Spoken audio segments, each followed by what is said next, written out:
खूनी रविवार क्या है? ये बहुत ही महत्वपूर्ण टॉपिक है और इस टॉपिक से बच्चों हमेशा आपके एग्जाम में सवाल पूछे जाते हैं। और यह एक ऐसा टॉपिक है जो एक बहुत लोग कहें तो लव स्टोरी के रूप में हम लोग देखते हैं। ठीक है, जैसे कि आप लोग देखिए कि यह लव स्टोरी जो है किस प्रकार का मोड़ बनाता है और यही कारण बन जाता है खूनी रविवार का। ठीक है, तो प्यारे बच्चों सभी लोग जो है इस चीज़ को ध्यान से सुनेंगे और अच्छे से समझेंगे, क्योंकि इस टॉपिक से हमेशा जो है सवाल आपके बोर्ड एग्जाम में पूछे जाते हैं बच्चों। ठीक है, तो जब मैं क्या समाजवाद और साम्यवाद पढ़ा रहा था उसी में यह टॉपिक था, लेकिन इसको मैं एक इंटरेस्टिंग टॉपिक होने के कारण जो है मैंने कोशिश किया कि इसको अलग से बता देंगे, अलग से एक वीडियो बना देंगे इसका। ठीक है, तो चलिए बच्चों यहाँ पर सबसे पहले आप लोग समझेंगे। प्रश्न कह रहा है कि खूनी रविवार क्या है बच्चों। ठीक है, खूनी रविवार क्या है? तो प्यारे बच्चों सबसे पहले यह खूनी रविवार जो है रूसी क्रांति से जुड़ा हुआ है। रूसी क्रांति से जुड़ा हुआ है जो कि 1917 में हुआ था बच्चों। लेकिन खूनी रविवार जो है ना इससे भी पहले हुआ था, इससे भी पहले खूनी रविवार हुआ था। इसी के कारण रूसी क्रांति हुई थी बच्चों।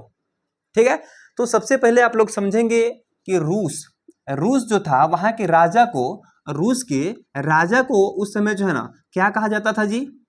जार कहा जाता था, जार कहा जाता था। और वहां के राजा थे कौन बच्चों? यानी कि वहां के जार कौन थे? यानी कि वहां के जार थे कौन बच्चों? तो उस समय निकोलस, उनको पूरा जार निकोलस कहा जाता था। क्या कहा जाता था जी? चलिए यहाँ पे मैं राजा लिख देता हूं। यानी कि राजा कौन थे? तो जार निकोलस, निकोलस द्वितीय वहां के राजा हुआ करते थे। कहाँ के बच्चों? तो रूस के राजा जार निकोलस हुआ करते थे। ठीक है, तो प्यारे बच्चों ये जार निकोलस जो थे एक बहुत इस प्रकार के ये राजा थे कि इनसे जनता हमेशा असंतुष्ट रहती थी। क्या रहती थी बच्चों? क्या बोला मैंने? कि जनता इनसे हमेशा असंतुष्ट रहती थी। जैसे वहां के जो मजदूर थे, मजदूर हमेशा आंदोलन करते थे कि जार निकोलस के विरुद्ध हम चल रहे हैं, कि हमें जार निकोलस हमें सपोर्ट नहीं है, जार निकोलस को हम क्या कर रहे हैं कि इग्नोर कर रहे हैं। ठीक, उसके बाद जो है किसान लोग भी इनका सपोर्ट नहीं करते थे। किसान लोग की उस समय स्थिति दयनीय थी। क्या थी जी? दयनीय स्थिति थी। और इन लोग के ऊपर बहुत कर्ज, ये लोग कर्ज से हमेशा दबे रहते थे इनके राजपाट में, जार निकोलस के राजपाट में। ठीक है, उसके बाद हुआ यूं कि धीरे धीरे धीरे धीरे आगे बढ़ते बढ़ते एक बार क्या होता है ना कि रूस से और कीमिया से युद्ध हो जाता है। ठीक है, कहाँ से? तो कीमिया और रूस से जो है ना एक बार युद्ध हो जाता है। ठीक है, और कीमिया रूस के युद्ध में होता है यूं, बोलिए, जब यहाँ के राजा ही ये क्या थे? तो निरंकुश राजा थे। कैसे थे जी? निरंकुश थे। ठीक है, ये कैसे थे? निरंकुश थे। उसके बाद होता है यूं कि एक बार कीमिया से और रूस का युद्ध हो जाता है। ठीक है, और इसमें क्या होता है कि रूस हार जाती है, रूस हार जाती है। तत्पश्चात तुरंत बाद प्यारे बच्चों एक बार फिर युद्ध हो जाता है। कब? 1904-5 में, 1904-5 में एक बार होता है ना कि फिर युद्ध हो जाता है। जो युद्ध कहाँ कहाँ से होता है बच्चों? रूस जापान युद्ध। रूस जापान युद्ध आप लोग याद रखेंगे बच्चों कब हुई थी? तो 1904 से 5 तक चली थी, 1 साल हुआ था युद्ध। ठीक है, लेकिन अब देखिए इसमें होता है क्या बच्चों कि रूस जापान युद्ध में फिर कौन हार जाता है जी? कौन हार जाता है? तो फिर यहाँ पे रूस हार जाती है, रूस की हार हो जाती है। ठीक है, तो प्यारे बच्चों अब यहाँ तक इस टॉपिक को छोड़ रहे हैं। अब आइए लव स्टोरी टॉपिक किस प्रकार से यहाँ उसके तरफ हम रुख करते हैं। ठीक है, तो यहाँ पे सबसे पहले देखेंगे कि जार जो थे ना, ये जार निकोलस जो थे, इनकी पत्नी का नाम क्या था? तो इनकी पत्नी का नाम था बच्चों जरीना। क्या नाम था जी? जरीना। और इनके गुरु का क्या नाम था? इनके गुरु का नाम था इनके गुरु का नाम क्या था बच्चों? इनके गुरु का नाम था आपको रासपुटिन, रासपुटिन नाम था। ठीक है, क्या नाम था जी? रासपुटिन।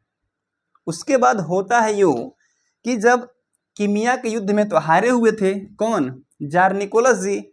और उसके बाद होता है कि कीमिया के युद्ध में हारने के कारण जो है सरिया के जा रहे हैं युद्ध करने कहाँ पे? तो ये रूस में आ रहे हैं, ये जापान के साथ।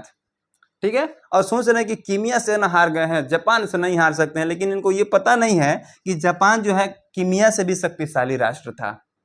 ठीक है। अब देखिए ये आ रहे हैं जापान से युद्ध करने के लिए, उसके बाद होता है यूं कि यहां पर भी इनकी हार हो जाती है। ठीक है। और जब हार होती है तो ये चले जाते हैं कहां पे, एक महल था सेंट सेंट पीटर्सबर्ग।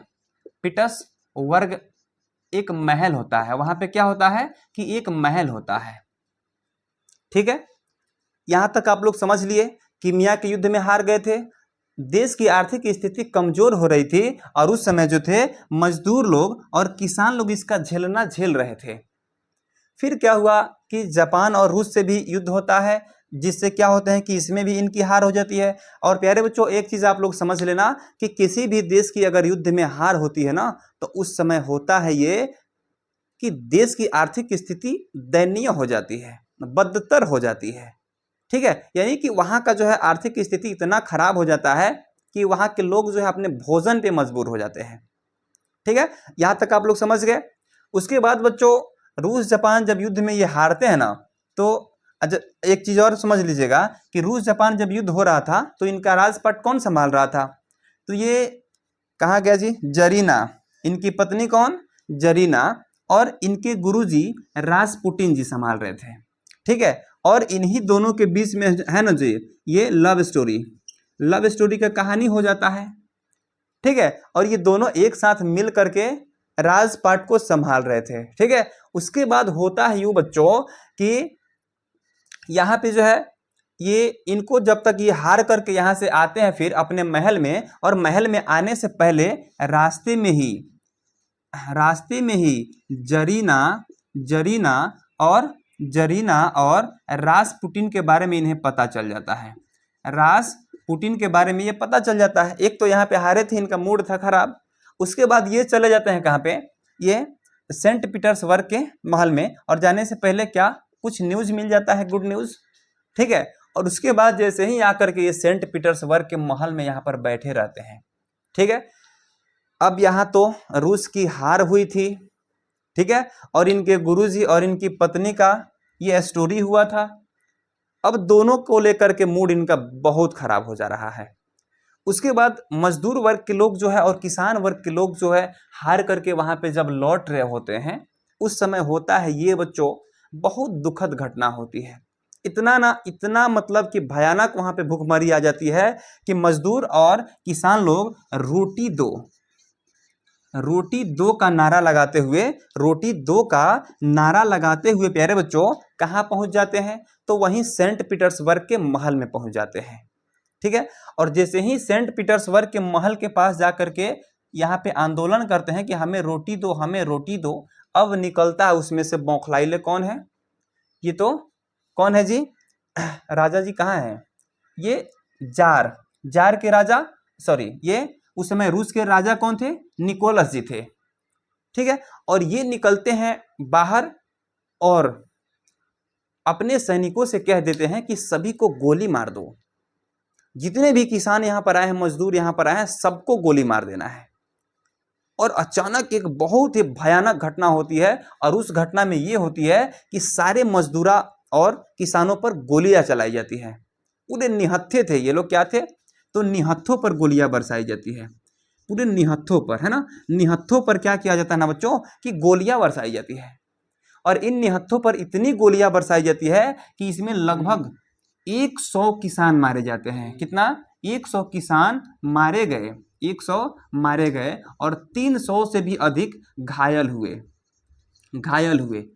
कहीं अगर सवाल में पूछता है बच्चों कि खूनी रविवार में कितने लोग मारे गए थे, तो 100 से भी अधिक लोग मारे गए थे और 300 से अधिक लोग घायल थे। और यह इस दिन क्या था बच्चों, तो वह रविवार का दिन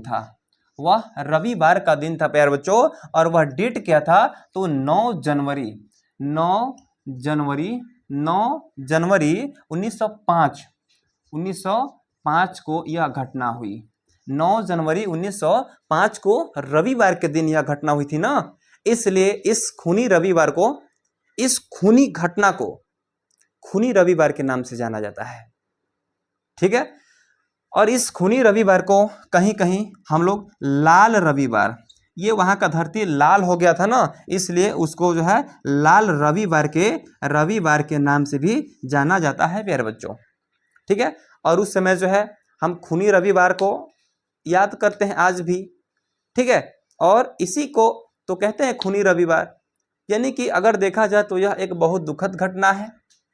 ठीक है, और यह दुखद घटना है। रूस जापान युद्ध के बाद यह घटना हुआ था 1904-5 में, जब रूस हार गई। उसके बाद सारे जनता भी बौखला गए कि हमें रोटी दो। और जरीना और रासपुटिन का गलत संबंध से लेकर के क्या हुआ था कि ये बौखलाए हुए थे कौन, जार निकोलस जी। जनता का भूखमरी को देखते हुए जनता गई आंदोलन करने की, रोटी दो का नारा लगाते हुए। और जार निकोलस ने क्या किया कि निहत्थों पर वार किया, निहत्थों पर गोलियां बरसाई।